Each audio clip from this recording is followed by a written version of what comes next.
Hello everyone, you are very warm welcome to our channel love story teller. और guys, मैं आप लोगों के साथ ट्विन अल्फा का एक पार्ट और शेयर कर चुकी हूँ। पहले आप उससे सुनिएगा, तभी आपको ये वाला पार्ट समझ में आएगा। तो चलिए आज के पार्ट को हम शुरू करते हैं। जैसे कि हमने पिछले एपिसोड में देखा कि कांग्सी सरन जो है वो कह देते हैं कि अब हमें वापस जाना है, बट वो ये चीज़ भूल गई थी कि वांगची भी उनके साथ ही जाएगा, क्योंकि वांगची उनकी यूनिवर्सिटी में पढ़ रहा था। लेकिन तभी मैडम लैन जो है वो कहती हैं कि काम डाउन हो जाओ, तुम्हें इतना ज़्यादा जल्दी से डिसीजन लेने की कोई ज़रूरत नहीं है, क्योंकि उन्हें ऐसा लग रहा था कि ऐसे तो वांगची की पूरी पढ़ाई नाश हो जाएगी और उन्होंने जो भी वांगची के फ्यूचर के लिए सोचा है वो सब बर्बाद हो जाएगा। तो यहाँ पर कांग्सी सरन थोड़ा काम डाउन होती हैं और कहती हैं, सॉरी मैं पैनिक कर गई थी, मुझे ऐसा लगा कि ये सब क्या बकवास चल रही है। मुझे डर था कि कहीं मेरे बच्चे वांगची को नुकसान ना पहुँचाते हैं और उसके बाद मैं तुम लोगों को क्या मुँह दिखाऊंगी। यहाँ पर मैडम लैन कहती हैं, अगर वांगची भी इन दोनों को पसंद करता है तो देखते हैं ना। और अभी भी वांगची की पढ़ाई बहुत ज़्यादा रह रही है, तब तक क्या होता है क्या नहीं, फ्यूचर किसी को नहीं पता। अगर ये लोग साथ रहना चाहेंगे तो आगे चल के हम इनकी शादी कर देंगे, और अगर ये साथ नहीं रहना चाहते तो थोड़े टाइम बाद ही पता चल जाएगा रिजल्ट का। यहाँ पर वो डरती हैं और पीछे मैडम लैन को मुड़कर कहती हैं, मुझे डर है कि कहीं हमारे बच्चे तुम्हारे बेटे का दिल ना तोड़ दें। वो एक ओमेगा है, वो बहुत ज़्यादा डेलिकेट हैं, और मुझे डर लगता है कि अगर उसके साथ कुछ भी बुरा हुआ तो हमारी दोस्ती पे भी बात आ जाएंगी। तो यहाँ पर बड़े ही प्यार से मैडम लैन समझाती हैं कि देखो, बच्चे जब टीनेज एज में होते हैं ना तो उन्हें प्यार होता है, फिर थोड़े टाइम बाद वो सेपरेट भी हो जाते हैं। कभी कभी प्यार लॉन्ग लास्टिंग चलता है, जैसे कि उनके ज़माने में उन लोगों का प्यार चला था। और कभी कभी क्या होता है कि थोड़ा टाइम की अट्रैक्शन होती है जिसे हम प्यार मान लेते हैं, बट वो प्यार नहीं होता। इसलिए वक्त देना पड़ता है हर रिलेशनशिप को, और वक्त के साथ ही हर रिलेशनशिप और भी ज़्यादा मजबूत हो जाता है। तो वो कहती हैं कि हमारे बच्चों को पहले वक्त तो देने दो। अगर इन्हें लगेगा कि चलता है, अभी तो वो जस्ट नए नए रिलेशनशिप में आए हैं, लेकिन जब इन्हें लगेगा कि हाँ रिलेशनशिप ये चला सकते हैं और आगे की ज़िंदगी अच्छे से निकाल सकते हैं, तो ये खुद ही डिसीज़न ले लेंगे। तब तक ये अपने पैरों पे भी खड़े हो जाएंगे। तो यहाँ पर वो थोड़ा सा शांत होते हुए कहती हैं, तुम ठीक कह रहे हो, इस तरह से इम्पल्सिव होकर हम भी एज अ पेरेंट्स डिसीज़न नहीं ले सकते। तो यहाँ पर ये बात शांत हो जाती है और कोई भी कुछ नहीं कहता। बेचारे वेवोशन और विंग तो मुँह बिल्कुल नीचे करके खड़े थे अपने पेरेंट्स के सामने, क्योंकि कांग्सी सरन घूर घूर के अपने बच्चों को देख रही थी। और यहाँ पर भी चांगसे उन्हें काम डाउन कराते हैं। सारे के सारे वांगची की वेट कर रहे थे कि कब वांगची को यहाँ से डिस्चार्ज मिलेगा। अगले ही दिन सुबह मॉर्निंग में वांगची को डिस्चार्ज मिल जाता है, और मॉर्निंग का कहते कहते जैसे कि बाकी के हॉस्पिटल में पूरा दिन निकल जाता है, तो ऐसे ही वांगची को दिन हो गया था। और वांगची के पास वेवोशन और विंग भी रुके हुए थे। बाकी के सारे लोग घर आ गए थे, लेकिन वेवोशन, विंग और अंकल चिरन वहीं पे थे। अंकल चिरन की ड्यूटी लगाई हुई थी कि ये दोनों पर्वर्ट अल्फा जो हैं वो वांगची के आसपास भी नहीं होने चाहिए। वो लोग जो थे वो थोड़े सैड थे कि सारों को पता चल गया, वो फेस कैसे करेंगे। लेकिन यहाँ पर शिचन मन में सोच रहे थे कि बाकी सब तो ठीक है, काश मेरे टाइम में मुझे ये आइडिया आया होता तो कांग्सी सरन और मेरी भी शादी हो जाती। वो यहाँ पर दोनों वेवोशन और विंग को देख रहे थे और वो मन में सोच रहे थे, ये कितने पावर्ट हैं, मेरे मासूम से वांगची को हमसे चुरा लिया इन कमीनों ने। यहाँ पर वेवोशन और विंग जो थे वो थोड़ा ऑकवर्ड फील करते हैं। वो अंदर वांगची से बात करने जाते हैं। वांगची आराम से कह रहा था, गगा मैं ठीक हूँ, लेकिन उसके हाथ पे जो चोट लगी हुई थी उससे उन लोगों को बहुत दुख हो रहा था। सारा प्रोसीजर करने के बाद अगले दिन वांगची की जब छुट्टी हो गई थी तो वो लोग घर आ गए थे। वांगची को फुल ट्रीटमेंट मिल रहा था, क्योंकि वो अपने हाथों की उंगलियों को ना हिलाए, वो कुछ भी ना करे, इसलिए उसे अपने हाथों से सारे के सारे मिलके खाना खिलाते हैं। कभी मैडम लैन तो कभी वी चांग से यहाँ पर कांग्सी सरन। और यहाँ पर कभी कभी तो उसके दोनों गगा भी उसे खाना खिलाते थे। एक उसका मुंह साफ करता था, बड़े ही प्यार से उसे रखा जा रहा था। फिर वो दिन आता है जिस दिन इन सबको यहाँ से जाना था, वी चांग से।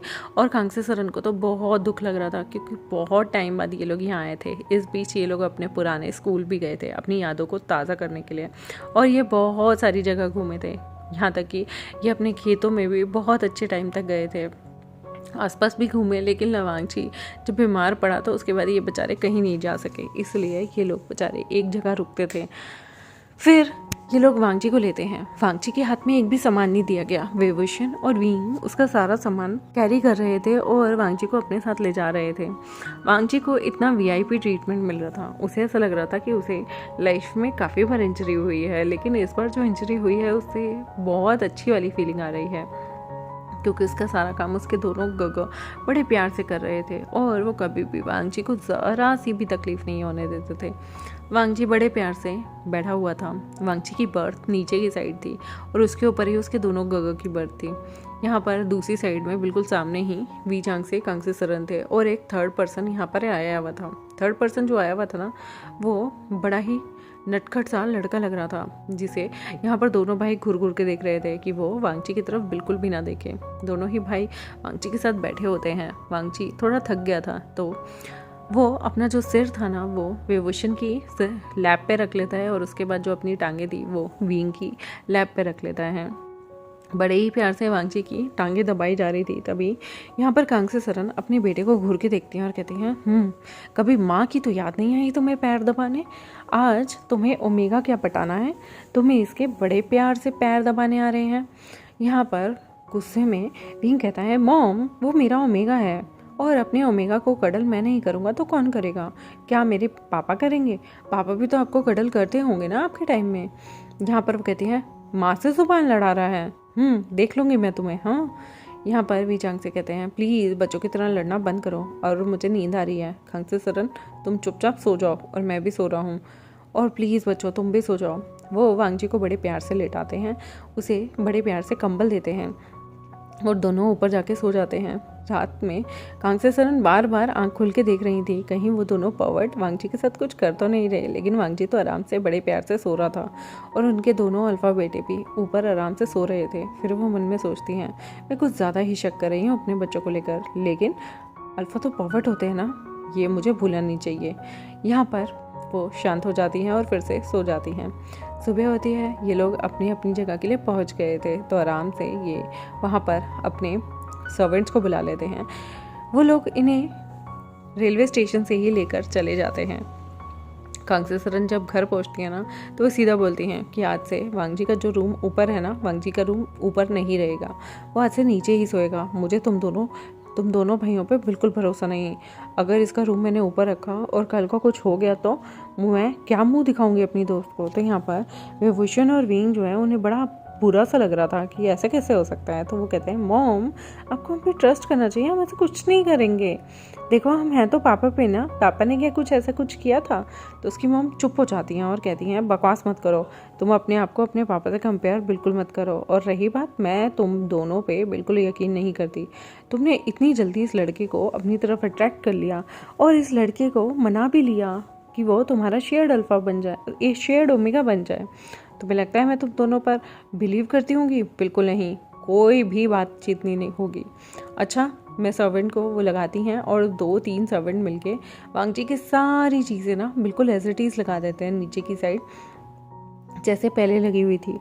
बेचारे वांगची को ना बहुत बुरा लग रहा था क्योंकि उसे अपने गगा के आसपास वाले रूम में सोना काफ़ी पसंद था, लेकिन यहाँ पर उसकी बुरी हालत तो ये थी कि वो वॉशरूम भी खुद नहीं जा पा रहा था क्योंकि उसके हाथों में लगी हुई थी। और यहाँ पर कांगसे सरन ने उसका बिल्कुल रूम ही चेंज कर दिया, उसे नीचे शिफ्ट करा दिया। वांगची का बिल्कुल मन नहीं था नीचे शिफ्ट होने का, लेकिन वो कुछ बोल भी नहीं सकता था क्योंकि बड़े हैं, बड़े बिल्कुल ठीक कह रहे हैं। यहाँ पर वांगची चुपचाप नीचे बैठा होता है। तो यहाँ पर कांगसे सरन कहती हैं, सच सच बताओ, मेरे बच्चे तुम्हें मोलेस्ट तो नहीं करते ना? कोई तुम्हारी उल्टी सीधी वीडियो तो नहीं बनाई ना, जिसके लिए तुम मजबूरी में उनका नाम कुछ बता ना रहे हो?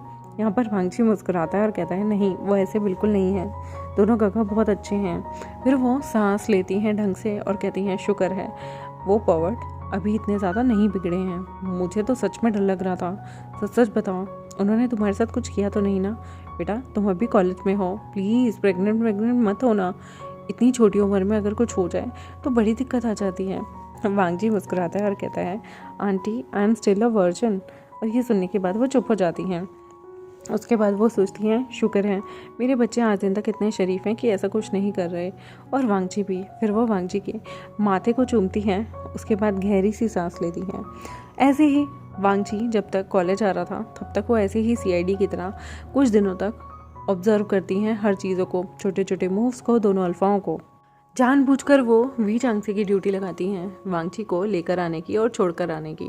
उन्हें ऐसा लग रहा था कि वांगची के साथ कुछ भी बुरा नहीं होना चाहिए, लेकिन वी चांगसे भी कुछ दिन ही वांगची के साथ छोड़ के आने और लेके जाने के लिए कर रहे थे क्योंकि वो थोड़ा लेट जाया करते थे, इसलिए वेवुशन की फिर से ड्यूटी लग जाती है। और जब सुबह वो वांगची को छोड़ने जाया करते थे। धीरे धीरे वांगची के भी जख्म भर रहे थे, तो वो अपना मॉर्निंग किस कभी नहीं छोड़ते थे। वो दोनों ही एक दूसरे को बहुत देर तक स्मूच किया करते थे और कभी कभी वांगची की शर्ट खोल के बड़े ही प्यार से वेवोशन उसके निपल को भी सक किया करता था और हाथ डालकर उसे संतुष्ट भी किया करता था।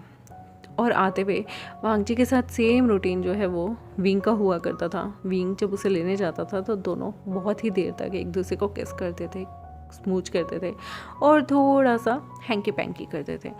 थोड़ी देर बाद फिर वो वांगची को बिल्कुल सेफली घर ले आते थे, जहाँ पर वांगची की वर्जिनिटी कभी नहीं गई होती थी। वांगची की सिचुएशन देख के थोड़ा डाउट तो होता था, लेकिन कांग्से सर ने इस बारे में कुछ कह नहीं सकती थी क्योंकि उनके बच्चे बड़े हो गए थे। बच्चों की भी अपनी शारीरिक नीड होती है और वो जानती हैं कि इस उम्र में जो चीज़ों के लिए मन होता है ना, वो मचलता रहता है। और ऐसे में हम जितना जिसको रोकते हैं ना, वो इंसान उतना ही उस चीज़ की प्रति आकर्षित हो जाता है, क्योंकि ये लॉ है। क्योंकि जिसको हम किसी चीज़ के लिए कितना मना करेंगे ना, वो वही चीज़ जानबूझ के करता है। ये एज की ऐसी होती है। तो यहाँ पर वो जानबूझकर ज़्यादा रेस्ट्रिक्शन अब नहीं लगा रही थी। थोड़े टाइम बाद वो इन बातों को भूल जाती हैं और अपनी नॉर्मल लाइफ, नॉर्मल रूटीन को अच्छे से जीने लगती हैं। वो मन में सोचती हैं कि ठीक है, जो भी हो गया, लेकिन अगर उनके बच्चे उसे डेट करना चाहते हैं तो अब उन्हें नॉर्मल रिएक्ट करना चाहिए। जैसे कि अगर उनके अलग अलग पार्टनर होते तब भी तो वो नॉर्मल रिएक्ट करती ना। फिर अब वो शांत हो गई थी, नॉर्मल हो गई थी। वांगची भी थोड़ा इजी फील करता था, वरना पहले उसे आंटी के सामने थोड़ा सा अनकम्फर्टेबल लगता था। जब भी वो आता था उसे ऐसा लगता था कि शायद आंटी को अच्छा नहीं लग रहा। उसके मन में भी आने लगा था। वो कभी कभी अपने गगा को भी कहता था कि क्या हमें ब्रेकअप करना चाहिए, तो उसके दोनों गगा ने सीधा बोल देता, ये ख्याल मन में भी मत लाना ब्रेकअप का, हम तुम्हारे बिना नहीं रह सकते। और फिर वो लोग फिर से हर दिन किस कर लिया करते थे, और जिसकी वजह से वांगची को ये यकीन हो जाता था कि उसके दोनों गगा तो उसे बिल्कुल नहीं छोड़ेंगे। और उसके दोनों गगा सच में उसे बहुत प्यार करने लगे थे, उसे बहुत पैम्पर करते थे। उसकी हर ख्वाहिश का, हर जिद तो खैर वो इतनी करता नहीं था, लेकिन हर ख्वाहिश का ध्यान रखते थे। इसलिए वांगची को भी अपने गगा के साथ टाइम बिताना अच्छा लगने लगा। धीरे धीरे वांगची का टाइम दिन फिर महीनों में बीतने लगा और ऐसे करते करते वांगची का एक दिन ग्रेजुएशन का दिन आ जाता है। वांगची और विंग वूजियान ने अपनी मॉम को कसम दी थी कि वो लोग जब तक वांगची की ग्रेजुएशन नहीं होती या वांगची की पढ़ाई कंप्लीट नहीं होती, वो उसके साथ फिजिकल नहीं होंगे, आई मीन सेक्स नहीं करेंगे।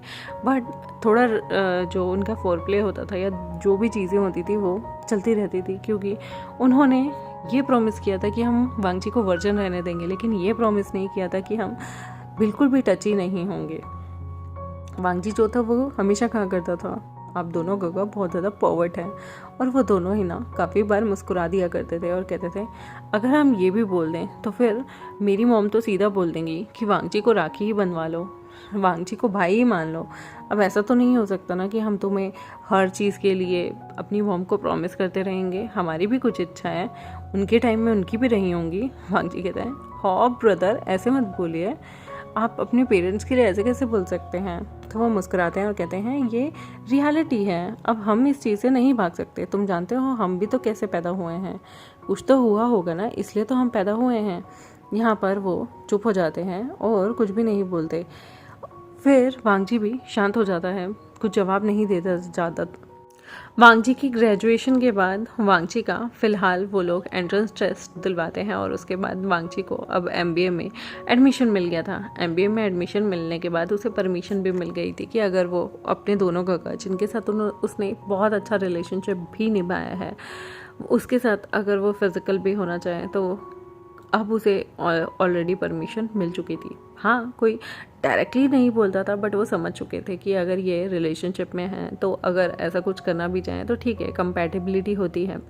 फाइनली एक दिन वो आता है जब वो दोनों भाई बहुत खुश होते हैं। उन दोनों भाई का बर्थडे होता है, तो वांगची उनसे गिफ्ट में कुछ पूछता है, तो दोनों भाई कहते हैं हम तुम्हारे साथ होटल जाना चाहते हैं। वांगची कहता है होटल क्यों?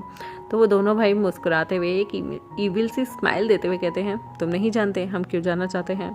तो वांगची कहता है बट गोगो, मुझे डर लगता है, अगर दर्द हुआ तो? यहाँ पर विभूषण और विंग कहते हैं हम तुम्हारा ख्याल रखेंगे, हम पे इतना यकीन नहीं है। वांगची कहता है मुझे घबराहट हो रही है। तो दोनों उसका हाथ ले लेते हैं और कहते हैं कोई बात नहीं, गगा का बर्थडे है ना, तुम गगा को निराश करोगे? वांगची कहता है बिल्कुल नहीं, और फिर दोनों से हक कर लेते हैं। फिर वो लोग बर्थडे के लिए पूरा का पूरा एक हनीमून स्वीट बुक कर लेते हैं, क्योंकि वो वांगची के साथ फिजिकल होना चाहते थे। वांगची भी इस चीज़ के लिए बहुत एक्साइटेड था। और यहाँ पर ये एपिसोड खत्म होता है। देखते हैं गाइस अगले एपिसोड में इन लोगों के बीच में क्या होता है, क्या इन लोगों के बीच में रोमांस होगा या नहीं हो पाएगा। देखते हैं नेक्स्ट एपिसोड में। तब तक के लिए बाय बाय। मेरे चैनल को सब्सक्राइब, वीडियोज़ को लाइक, बेल आइकन को प्रेस कर दें।